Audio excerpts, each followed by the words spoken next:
இயக்குனர் பாக்யராஜின் இறுதி பயணத்திற்கு அரசு மரியாதை. முதலமைச்சர் விஜய். திரைத்துறையில் பாக்யராஜின் பங்களிப்பை போற்றி அஞ்சலி செலுத்தும் வகையில் அவரது இறுதி பயணத்திற்கு அரசு மரியாதை வழங்கப்படும் என முதலமைச்சர் விஜய் அறிவிப்பு. திமுக கூட்டணியில் இருந்து வெளியேறியது மதிமுக. திமுக கூட்டணியில் இருந்து விலகுவது என மதிமுக பொதுக்குழுவில் தீர்மானம். காங்கிரஸ், இடதுசாரிகள், ஐயுஎம்எல்ஏ தொடர்ந்து மதிமுகவும் திமுக கூட்டணியில் இருந்து வெளியேறியது. திமுக கூட்டணியில் உதயசூரியன் சின்னத்தில் போட்டியிட்டு 2 தொகுதிகளில் வெற்றி பெற்றிருந்தது மதிமுக.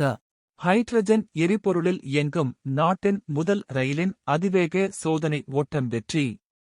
ஹைட்ரஜன் எரிபொருளில் இயங்கும் நாட்டின் முதல் ரயிலின் இறுதி அதிவேக சோதனை ஓட்டம் வெற்றி அடைந்ததாக இந்திய ரயில்வே அறிவிப்பு. ஹரியானாவின் ஜிந்த், சோனிபட் வழித்தடத்தில் மணிக்கு 120 கிலோமீட்டர் வேகத்தில் ரயில் இயக்கப்பட்டது. ரயில்வே துறையில் கார்பன் உமிழ்வை முற்றிலும் குறைக்கும் எதிர்கால திட்டத்திற்கு இது முக்கிய மைல்கல்லாக பார்க்கப்படுகிறது.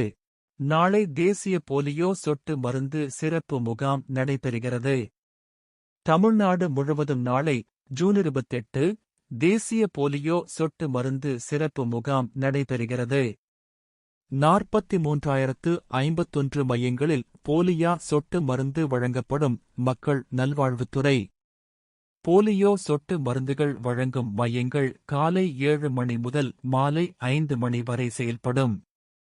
பிற மாநில தொழிலாளர்களின் குழந்தைகளுக்கும் போலியோ சொட்டு மருந்து வழங்கப்படும்.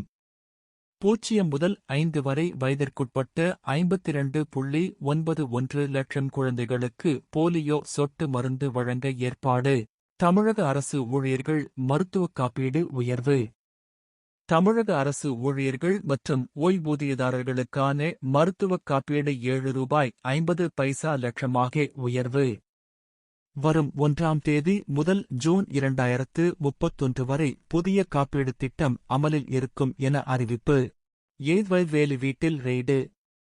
திமுக முன்னாள் அமைச்சர் ஏத்வேல் தொடர்புடைய இடங்களில் தமிழக லஞ்ச ஒழிப்பு துறை சோதனை.